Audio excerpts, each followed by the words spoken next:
There's discussions about that, yes. How soon could we see ICE agents using that as a hub? We'll see. It's under discussions. The planning is still being discussed, so maybe by the end of today, but yeah, it's being discussed. And how many ICE agents are you anticipating on the ground there with National Guard troops, I assume, who will also use that naval base as a hub? I know, but I'm not going to say it. We're not going to tell you how many resources we're going to send to the city. We don't want the bad guy to know what we're sending. It'll be a large contingent. Sir, do you have a response to Mayor Bowser yesterday saying that masked ICE agents are ineffective? They're what? She said yesterday during that press conference that masked ICE agents are ineffective. Masked ICE agents are ineffective? Yeah. They're extremely effective. I mean, look at the crime rate in D.C. President Trump's going to make D.C. the model city of the world. I mean, this is a capital, the greatest capital in the world it has to be an example of the whole world, and the crime rate's already dropped significantly. It's not based on data. It must be based on her skewed opinion, because I see the numbers every day. They're doing a great job. D.C. is much safer today. She ought to be. If she had an ounce of integrity, she'd be thanking President Trump for making D.C. safer again. Sir, there are reports from different parts of the country that you have criminals now putting on masks, dressing in versats, police gear, ballistic vests, and whatnot, and robbing people. How should Americans be sure that if they're approached by someone wearing a mask, wearing a vest, presenting and pointing a gun at them, that's a police officer, an ICE agent, federal agent, and not a criminal? Well, the criminal's been wearing masks for a long time.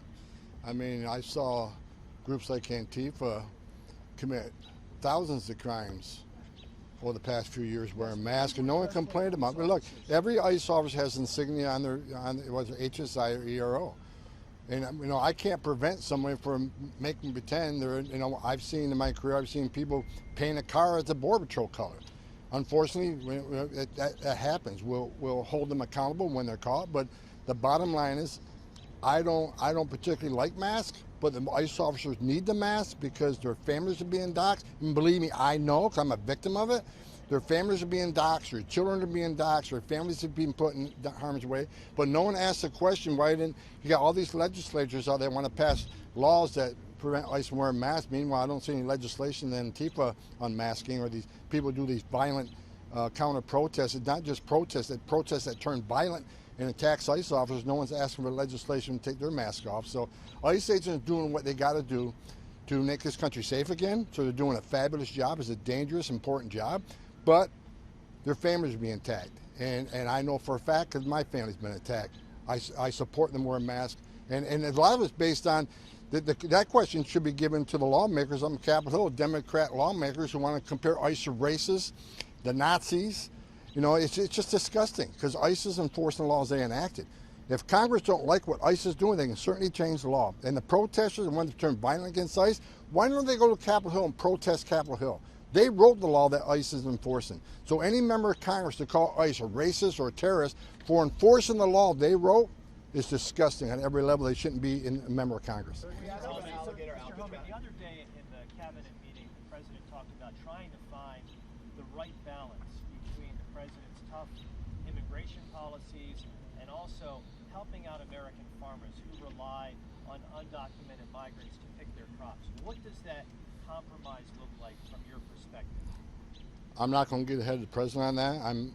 I'm discussing that with people, but until the president makes a final decision, I'm not going to get ahead of him. I'll support what the president comes up with. Again, this is a job of Congress, right? If there's a need for these workers to be into the country, we have a lack of those workers, and Congress has certainly improved the visa program, but I'm not going to get ahead of the president. I'll wait till the president makes his final decision, and we'll go from there. Sir, how many people are still detained at Alligator Alcatraz, and do you still see a role for that facility? It's about 50% full right now. First of all, I disagree with the judge who made that decision. I went down there. I walked through detention areas where these people sleep and live. I saw a clean facility, a well-maintained facility. I went to the medical center and talked to the nurses there on staff, looked at the medical facility. It was great. I even asked, what if there's a serious situation here? Can you handle it? And they can. And if it got too serious, there's a helicopter right there on premises to take them to the nearest trauma center. That's better than a lot of U.S. citizens have. And I even went to the cafeteria, and I actually looked at what they were serving for lunch that day. I opened it up and looked at it, and it was good food. And you know, the whole environmental concern, I was briefed by the person running the facility that all the waste is removed from that facility every day, taken off-site and removed from the facility. And as far as the complex itself is built on existing infrastructure, the runways and the airport was already there. These are just off-site facilities. Now I'll say this, I thought it was a great transition facility, but I do think ICE needs more brick and mortar facilities. We've got the money now to build infrastructure, like we're building the wall and other things down there. We need permanent facilities. But I think, you know, I'm thanking Governor DeSantis and the other governors who are stepping up saying, we want to help you build detention facilities because they're affected by the last 4 years of an open border and all the criminals that release in this country. So I welcome the governor stepping up and helping us with these transitional facilities. Mr. Homan, as the president talks about sending the National Guard into other cities like Chicago, is this a way to target sanctuary cities? No, I think you're sending to, you know, National Guard would be in cities that have crime problems. But I'll tell you this, I was in LA when that whole thing started there, and I was there the first couple of nights, and I'm glad the president sent the National Guard to Los Angeles. Los Angeles is a safer city today because of what President Trump did. The men and women at ICE were physically attacked, the facility was physically attacked, that housed aliens that were arrested, that put them in danger. After 2 days, the governor of California and Mayor Bass not taking action, President Trump did. He made the right decision. So National Guard, they're not out there, you know, being the head of enforcing immigration law. They're assisting ICE and ICE operations to help with the infrastructure, intelligence, transportation. ICE officers are making arrests, but as far as the National Guard going to cities and making it safe again, I see great success in Washington, D.C., and I agree with the president sending them to cities that have a high crime rate.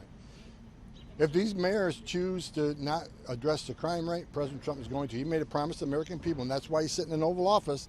American people put him in there because he promised to make America safe again. That's what he's doing. Mr. Homan, why hasn't that happened in New York yet, considering you called for ICE agents to be more present as you We've had an increase in ICE presence in New York. What about National Guard? Do you think they should be sent in the next few I won't get ahead of the president and where we go next. Mr. Homan, is Can I ask a there question hard about data on crime reduction numbers due to deportations, self-deportations, and the removal of criminals from the United States? Yeah, there's been several studies by several groups here in D.C. The crime rate has dropped down in areas where we've done surge operations. I don't have the exact numbers in front of me, but look, not every illegal alien in this country is a public safety threat, but many are. For that percentage that are, when we deport them, that makes the city safe again.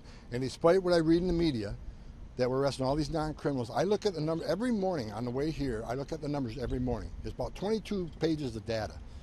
70% of everybody ICE arrested is a criminal. But the left says, well, not criminal enough, it's just a DUI. DUI kills over 10,000 people a year. That's a public safety threat. I don't care what anybody thinks. 70% of the people ICE arrest are criminals. Who's the other 30%? National security threats. We arrested thousands of national security threats. Many of them don't have a criminal history because their whole goal is lay low until they do their dirty deed. Gang members, a lot of gang members don't have criminal history. And finally, final deportation orders. People who had due process at great taxpayer expense, they were ordered removed by a federal judge and they didn't leave. And we're looking for them too. Because we're sending a message to the whole world. It's not okay to enter this country illegally. It's a crime. It's certainly not okay to ignore a judge's order after you've been given due process. The message we're going to send, we have consequences. And one of the reasons we have such a secure border right now is not only because of great work the men and women the Border Patrol have done, and the president signed executive orders like remain in Mexico and in catch and release. A part of the success of the most secure border in this nation's history, because we're showing the world there's consequences. You enter this country illegally, it's not okay. If you get order removed by a federal judge, you're going to leave. We're going to make sure of that. And I think the world's seeing ICE operations throughout this nation, 1,000 teams out there every day. We're sending a message, and that's helped greatly reduce the amount of people who are trying to come to the border. Mr. Homan, can I ask a question about legal immigration, about There are reports about a multi-agency immigration enforcement operation in Chicago after Labor Day. Can you confirm those reports and why Chicago? Look at the crime rate in Chicago. I mean, when this administration first came to power, Brandon Johnson, mayor there, He says I wasn't welcome in Chicago. Where was I the first day? Chicago. And I was up there in operation. I remember that first day, if I remember the numbers right, the first day we took like 9 predators off the street. Sexual child predators off the street. We arrested members of TDA. We arrested Trendo Iowa. We arrested members of MS-13. We arrested 2 people that were convicted of murder that were walking the streets. Illegal aliens. So in one day, look what we did. Chicago still has a crime problem. So President Trump, again, made a promise to American people, we'll make this country safe again. So Chicago has a crime problem. That's why President Trump's thinking about it. So is that a yes Mr. Homan, to the a question operations about- ramping up after Labor Day? Operations are ramping up across the country, but you can see a ramp up of operations in Chicago, absolutely. You're going to see a ramp up of operations in New York. You're going to see a ramp up of operations continue in LA. And, Portland, Seattle. I mean, all these sanctuary cities that refuse to work with ICE, where we know public safety threats are being released every day into this country, especially those cities, we're going to address that. We don't have that problem in Texas and Florida where all the sheriffs are working with us and they're actually holding people for us and letting us know when someone's being released. So we're going to take the assets we have and move them to problem areas like sanctuary cities where we know for a fact they're releasing public safety threat, illegal aliens to the streets every day. That's where we need to send the majority of the resources, and that's where they're going. Mr. Homan, on legal immigration, the Trump administration is considering reduce the duration of visa for students and journalists. For journalists, for instance, the I visa would be now that lasts for a year would be 240 days. Can you confirm this? And why is this important? Why do you consider this important to limit the duration for visa for journalists? I can't confirm that. No. Tom, on a personal or professional level, can you just offer your reaction to the Catholic school shooting yesterday? It's heartbreaking. I mean, I made no qualms about it. I'm a lifelong Catholic, and I actually went to Catholic school, and it's terrible. What happened was terrible, and I hope y'all hit your knees last night and said a prayer for those children and their families. I mean, it's a terrible, terrible thing. Just terrible.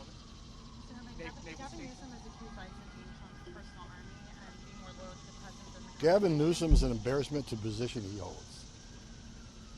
Heart stop. If he had an ounce of integrity, he would be calling President Trump and thanking President Trump for making LA safer. He'd be calling the head of ICE and thanking them for the thousands of criminals, public safety threats they've taken off the streets of California. He'd be calling the Secretary Noem and thanking her. If the data proves it, anybody can look at the data who we've arrested in California, he ought to be thanking us. So Governor Newsom he's an embarrassment to the position he holds, and he's trying to be relevant apparently, whatever. But we're going to be in LA today. We're going to be in LA tomorrow. We're going to be in every California city. We'll be in San Diego. I was in San Diego, Seattle, Portland last week, meeting with the men and women at ICE to understand the hate being pushed against them, letting them know that the president has their 6. I have their 6. They're going to keep doing the job without apology. So Governor Newsom can stand by and watch President Trump make California safe. Do you think that alligator Alcatraz was a waste of money? How it was being shut down? No. I think the judge made a bad decision. I was there. And it's a transitional facility. It's not a long-term facility. It's a transitional facility. I thank the governors who are stepping up and saying, let us help you. Because they felt the wrath of the last 4 years of open borders. 4 years. 10.5 million people come in this country. Most of them released in the nation, right? And again, I'll say it again. Not every illegal alien is a public safety threat, but many are.